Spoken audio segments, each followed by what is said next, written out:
2026 அடுத்த ஆண்டு தமிழ்நாட்டுக்கான சட்டமன்ற தேர்தல் நடைபெற இருக்கிறதுனால தற்போதைய தமிழக அரசியல் களம் பரபரப்பாக இயங்கிட்டு இருக்கு.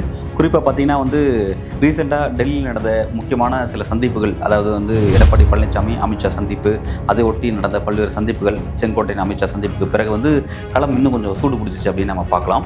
இப்போ அதை ஒட்டி 2 முக்கியமான அப்டேட் வந்திருக்கு. அந்த ஒன்று அண்ணாமலைக்கான நெருக்கடி, இன்னொன்று எடப்பாடி பழனிசாமிக்கான நெருக்கடி. எடப்பாடிக்கு வந்திருக்க நெருக்கடிங்கிறது ஆல்ரெடி வந்த நெருக்கடி இல்லை, இது ஒரு புதிய நெருக்கடி அப்படிங்கிறதா இருக்கு. இது பற்றி டெல்லியிலிருந்து வந்த செய்திகள் என்னவா இருக்கு அப்படிங்கிறத பற்றி நம்ம இன்னைக்கு விரிவாக பேசலாம். வணக்கம், இது நியூஸ் ஃபோக்கஸ் தமிழ். இன் ரீசெண்ட் டேஸில் டெல்லியில் நடந்த ஒரு முக்கியமான சந்திப்பு, அமித்ஷா மற்றும் எடப்பாடி பழனிசாமி சந்திப்பு, ஒரு முக்கியத்துவம் வாய்ந்த சந்திப்பு. அதை ஒட்டி அடுத்து நடந்த சந்திப்பு அப்படிங்கிறது அமித்ஷா மற்றும் செங்கோட்டையன் சந்திப்பு. அது அதை விட முக்கியத்துவம் வாய்ந்த ஒரு விஷயமா மாறுச்சு. இதுக்கு நடுவில் ஒரு முக்கியமான சந்திப்பு நடந்து முடிஞ்சு. அது என்னன்னா அமித்ஷா அண்ணாமலை சந்திப்பு அப்படிங்கிறது. அந்த சந்திப்பு ஒட்டி நடந்த அந்த விஷயங்கள் என்ன அப்படிங்கிறத பற்றி ஃபஸ்ட்டு பார்த்துருவோம். அதில் என்னென்னா கிளியராக அண்ணாமலை தமிழ்நாட்டில் தற்போதைக்கு நம்ம தேசிய ஜனநாயக கூட்டணியின் அடிப்படையில் தான் தேர்தல் சந்திக்க போகிறோம் அப்படின்ற விஷயத்தை நம்ம முடிவு பண்ணிட்டோம் அப்படின்னா, அப்போ அந்த கூட்டணிக்குள்ளே முக்கியமான ஃபேக்டராக இருக்கிறது யாருன்னா அதிமுக இருக்குது. அதிமுகவுடைய பலம் என்ன, பலவீனம் என்ன அப்படிங்கிறத ஃபஸ்ட்டு பார்த்துடலாம் அப்படின்ற மாதிரி ஒரு கிளியர் ப்ரெசன்டேஷனை அமித்ஷாக்கு முன்னாடி வச்சிருக்கிறாரு. அது என்ன சொல்கிறாருன்னா, அந்த விஷயத்தில் என்ன சொல்கிறாருன்னா, இந்த 4 ஆண்டுகளில் அதிமுகவுக்கு எப்படி சரிவு ஏற்பட்டிருக்கு, குறிப்பாக அதிமுக காலங்காலமாக தக்க வச்சுட்டு இருந்த சாதி ரீதியான வாக்குகள் எப்படி அவங்களை விட்டு விலகி போயிருக்கு அப்படிங்கிறத அவர் அமித்ஷாக்கு முன்னாடி வச்சிருக்கிறாரு. அது எப்படி வச்சிருக்காரு அப்படின்னா, முக்குழுத்தர வாக்கு காலங்காலமாக அதிமுக வந்துட்டு இருந்த வாக்கு, அது எப்போ வெளியே போகுதுன்னா டிடிவி தினகரனை வெளியேற்றத்துக்கு பிறகோ அல்லது சசிகலாவை கட்சியிலிருந்து வெளியேற்றத்துக்கு பிறகோ கூட போகலை. அப்போ கூட பார்த்தீங்கன்னா அது போனாலும் பெரிய அளவில் அவங்களுக்கு தோல்வி அது மாறல, ஒரு சின்ன சரிவாக தான் இருந்துச்சு. ஆனால் அதன் பிறகு பார்த்தீங்கன்னா 2021 ஒரு வலிமையான எதிர்க்கட்சியை உருவானாங்க. 77 சீட்ஸ் டோட்டலாக வாங்கினாங்க. அதிமுக மட்டுமே பார்த்தீங்கன்னா 66 சீட்ஸ் வாங்கியிருந்தாங்க. ஆனால் அது எப்போ சரிஞ்சு போச்சு அப்படின்னா, ஓபிஎஸ் ஃபேக்டரை வெளியேற்றினதுக்கு அப்புறம் தான். ஓபிஎஸ் ஃபேக்டரை எப்போ இபிஎஸ் வெளியேற்றுறாரோ, வெளியேற்றதுக்கு பிறகு நடந்த ஃபஸ்ட் எலெக்ஷன் அப்படின்னு பார்க்கும்போது அது மக்களவைத் தேர்தல், 2024 மக்களவைத் தேர்தல். அந்த மக்களவைத் தேர்தலில் ஃபஸ்ட் டைம் பிரதான எதிர்க்கட்சி, தமிழ்நாட்டோட நீண்ட காலமான ஆளுங்கட்சி இருந்த ஒரு அதிமுக சில குறிப்பிட்ட மக்களவை தொகுதிகளில் டெபாசிட் இழக்கக்கூடிய நெருக்கடிக்கு தள்ளப்படுது அப்படின்னா, அதுக்கு முக்கியமான காரணம் அந்த முக்குழுத்தரோட வாக்குகள் அவங்க இழந்தது காரணம். குறிப்பாக ராமநாதபுரத்தில் ஓபிஎஸ் அவர்கள் தனிச்சின்னத்தில், பலாப்பழ சின்னத்தில் இண்டிபெண்டன்ட் கேண்டிடேட்டை போட்டிட்டு 2வது இடத்துக்கு வர்றாரு. அந்த இடத்துல அதிமுக டெபாசிட்டை இழக்கிறாங்க அப்படிங்கிறது ஒரு முக்கியமான ஒரு விஷயமாக கோடிட்டு இருக்காரு. அதே மாதிரி தேனிலையும் டிடிவி தினகரனுடைய வளர்ச்சி, அவர் எப்படி அங்கே வந்தார், அந்த இடத்துல அதிமுக எப்படி சரிவு சந்திச்சு, இந்த மாதிரி ஓவராலாக அதிமுக தமிழ்நாட்டில் எத்தனை இடத்துல டெபாசிட் இழந்திருக்கு அப்படிங்கிறதெல்லாம் காமிச்சு இந்த அளவுக்கு தான் அவங்களோட சுச்சுவேஷன்ஸ் இருக்குது. இப்போதைக்கு அவங்களுக்கு வலுவாக இருக்கிற வாக்கு எதுனா அதுவும் வன்னியர்கள் வாக்கும் இந்த கவுண்டர், கொங்கு வெள்ளாள கவுண்டரோட வாக்குகள் மட்டும் தான் அவங்களுக்கு இருக்குது. மற்றபடி அவங்க சார்ந்திருக்க பகுதியிலே இருக்கக்கூடிய செங்குந்து முதலியாரோட வாக்கு அவங்களுக்கு கிடைக்க மாட்டேங்குது, நாடார்கள் வாக்கு கிடைக்க மாட்டேங்குது. இதெல்லாம் பார்த்தீங்கன்னா இன் ரீசெண்ட் டேஸில் நடந்த ஈரோடு கிழக்கு இடைத்தேர்தலில் பார்க்கலாம். அங்கெல்லாம் அந்த மாதிரி தான் அவங்களுக்கு இருந்துச்சு. அதனால தான் அடுத்த தேர்தலில் அவங்க போட்டிடுறதே தவிர்த்தாங்க அப்படிங்கிறதெல்லாம் குறிப்பிட்டிருக்காரு. இப்போ சொந்த சமூகத்தோட வாக்குகளும் பிறகு வன்னியரோட வாக்குகளும் அவங்க தக்க வச்சிருக்காங்க. வன்னியர்கள் வாக்கும் எப்படி தக்க வச்சாங்க அப்படின்னா, கடந்த ஆட்சியில் இந்த கடைசி காலகட்டத்தில் ஒரு அவசரமாக 10.5 அந்த ரிசர்வேஷனை நிறைவேற்றி கொடுத்தாங்க. அதன் காரணமாக அவங்களுக்கு அந்த வன்னியர் வாக்கும் கிடச்சிச்சு. அந்த வாக்கும் பார்த்தீங்கன்னா அவங்களுக்கு அது கிடைச்சாலுமே அந்த இடத்துல திமுக வெற்றி பெற மாதிரி தான் இருக்குது. அந்த வாக்கு கிடைக்குது, பட் அந்த இடத்துல திமுக ஸ்கோர் பண்ணுறாங்க அப்படிங்கிற ஒரு விஷயம் அதில் பார்க்க வேண்டியதாக இருக்குது. அப்போ பெரிய அளவில் பார்த்தீங்கன்னா அதிமுக தங்களுடைய நீண்ட காலமாக அவங்க வச்சுட்டு இருந்த அந்த கோர் வாக்குகள் இழந்துட்டு இருக்காங்க. எடப்பாடி பழனிசாமிக்கு எம்ஜிஆர் மாதிரியோ இல்லை ஜெயலலிதா மாதிரியான அந்த கரிஸ்மேட்டிக் லீடராக அவர் இன்னும் உருவாகலை. இதனாலேயே என்னென்னா நீண்ட காலமாக வாக்களிச்சிருந்த அதிமுக வாக்காளர்கள் ஷிஃப்ட் ஆகுறாங்க அப்படிங்கிற ஒரு விஷயத்தை குறிப்பிட்றாரு. பட் இதுக்கு அப்படியே அடுத்து நம்ம அவர் என்டிஏவை அங்கே கம்பேர் பண்ணி கட்டுறாரு. என்டிஏ எப்படி சொல்கிறாருன்னா, 2014 நாடாளுமன்ற தேர்தலில் வளர்ச்சி எப்படி இருந்துச்சு, 2019 எப்படி இருந்துச்சு, இப்போ 24 அதிமுக இல்லாமல் நம்ம போட்டிட்டோம், 18% வாக்கு வாங்கியிருக்கோம். இந்த குட்டி குட்டி கட்சிகள்லாம் கூட வச்சுக்கிட்டு நம்ம அதிமுக இல்லாமல் 18% நம்ம வாங்கியிருக்கோம் அப்படின்னா அப்போ நம்மளோட வளர்ச்சிங்கிறது தேசிய ஜனநாயக கூட்டணி தமிழ்நாட்டில் தொடர்ச்சியாக வளர்ந்துட்டுருக்கு அப்படிங்கிறது காட்டுறாரு. அதே மாதிரி இங்கே இருக்கக்கூடிய முக்கியமான ஒரு பிரதான திராவிட கட்சியாக இருக்கக்கூடிய அதிமுக வீழ்ச்சி நோக்கி போயிட்டுருக்கு. அந்த வீழ்ச்சிக்கு காரணம் அது தலைமையாக இருக்கக்கூடிய எடப்பாடி பழனிசாமி அப்படிங்கிறத அவர் ஒரு கிளியர் கட்டாக இந்த மாதிரியான சில புள்ளி விவரத்தெல்லாம் காமிச்சு அவர்கிட்ட அமித்ஷாக்கிட்ட ஒரு ப்ரெசன்டேஷன் கொடுத்துருக்காரு.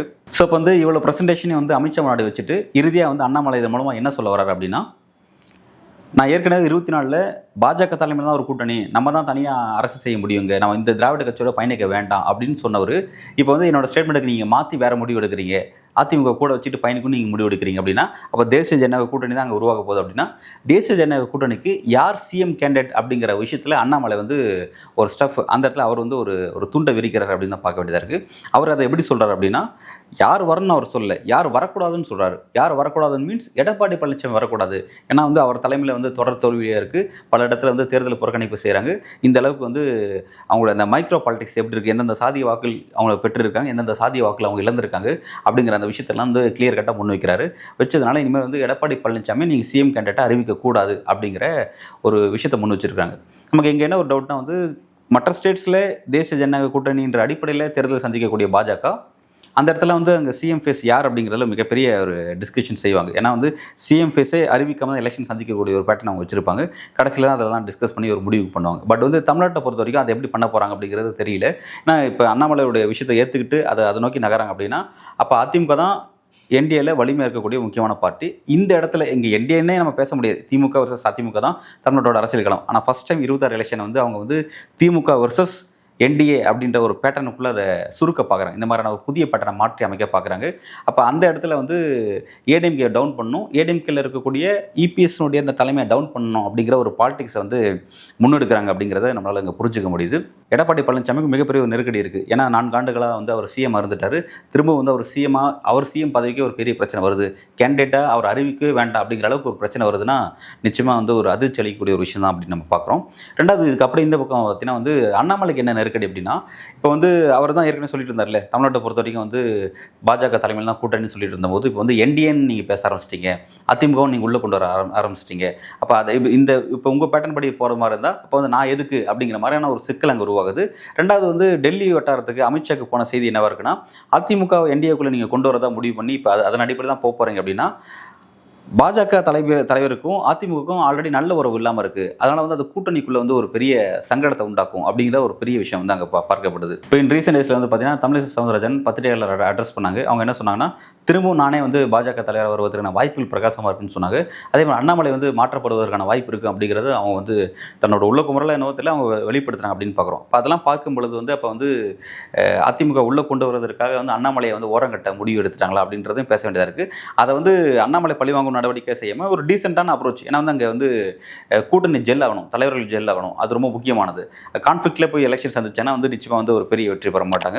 ஸோ வந்து அதுக்காக ஒரு மூவ் எடுக்கலாமா அப்படின்ற ஒரு விஷயம் பார்க்குறாங்க. தமிழ்நாட்டை பொறுத்தவரைக்கும் ஆளுங்கட்சிக்கு வலிமையான ஒரு கூட்டணி என்டிஏ கூட்டணியாக இருக்குது அப்படிங்கும்போது அந்த என்டிஏ கூட்டணி இருக்கக்கூடிய முக்கியமான 2 கட்சின்னு பார்த்தா ஒன்று அதிமுக, இன்னொன்று பாஜக. இந்த 2 கட்சிக்கும் பார்த்தீங்கன்னா யார் தலைவர்னா ஒரே சாதிய சமூகத்திலேருந்து ஒரே பகுதியை சேர்ந்தவங்களை வந்து அந்த இடத்துல வந்து உட்காராங்க. அதுதான் வந்து ஒரு பெரிய சிக்கலாக இருக்குது. ஸோ அப்போ இதையும் யோசிச்சு பார்க்குறாங்க. ஸோ இப்போ வந்து கூட்டணி அந்த தலைவர்கள் மத்தியில் ஒரு இன்ஃப்ளூயன்ஸ் இருக்கணும், அப்போ வந்து அந்த பேட்டர்னை மாற்றணும் அப்படின்னு பேசுகிறாங்க. இப்போ ஆல்ரெடி வந்து எடப்பாடி பழனிசாமி மிரண்டு பிடிக்கிறாருன்றதுக்காக இப்போ செங்கோட்டையை ரீப்ளேஸ் பண்ணுறதுக்காக அமித்ஷா ஒரு நகர்வை நோக்கி நகர்ந்துட்டு இருக்கிறதா செய்தியில் வந்துட்டு இருக்கு. இப்போ அதை வச்சு பார்க்கும்பொழுது செங்கோட்டையை ரீப்ளேஸ் பண்ணாலுமே அவரும் அதே சமூகத்தை சேர்ந்தவர் தான்.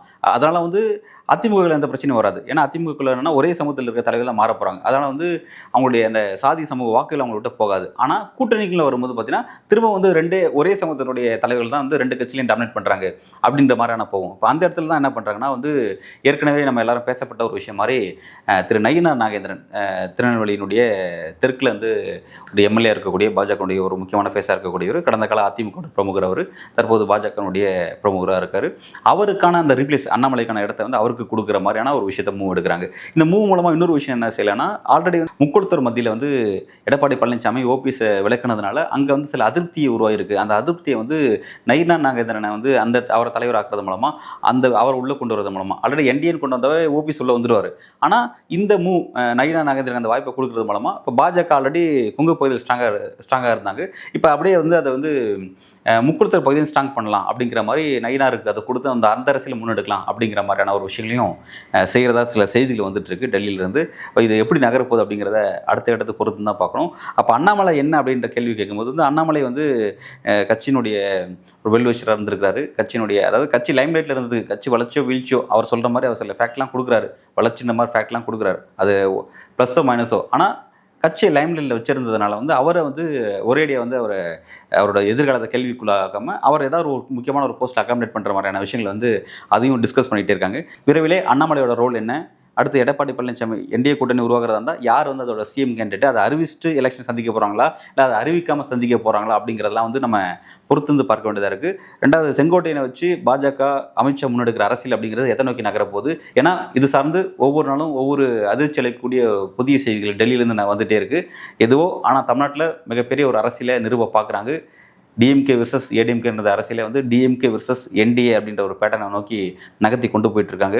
எடப்பாடி பழனிசாமி ரீப்ளேஸ் பண்ணிட்டு சிஎம் கேண்டிடேட்டாக வேற யாராவது கொண்டு வந்து அங்கே இன்செர்ட் பண்ணாங்கன்னா அது எப்படி வந்து டிஎம்கே ஃபைட் பண்ணும் அந்த ஃபேஸ் அப்படிங்கிறதெல்லாம் வந்து ஒரு $1 மில்லியன் கேள்வியாக இருக்குது. இந்த பிரச்சனைலாம் எதை நோக்கி நகரப்போகுது, எப்படி வந்து அதிமுக எடப்பாடி பழனிசாமி இந்த பிரச்சனை ஃபேஸ் பண்ண போகிறாரு, எப்படி அடுத்த கட்டத்துக்கு இந்த அரசியல் நகரப்போகுது அப்படிங்கிறத நம்ம பொறுத்திருந்து பார்ப்போம். மிக்க நன்றி.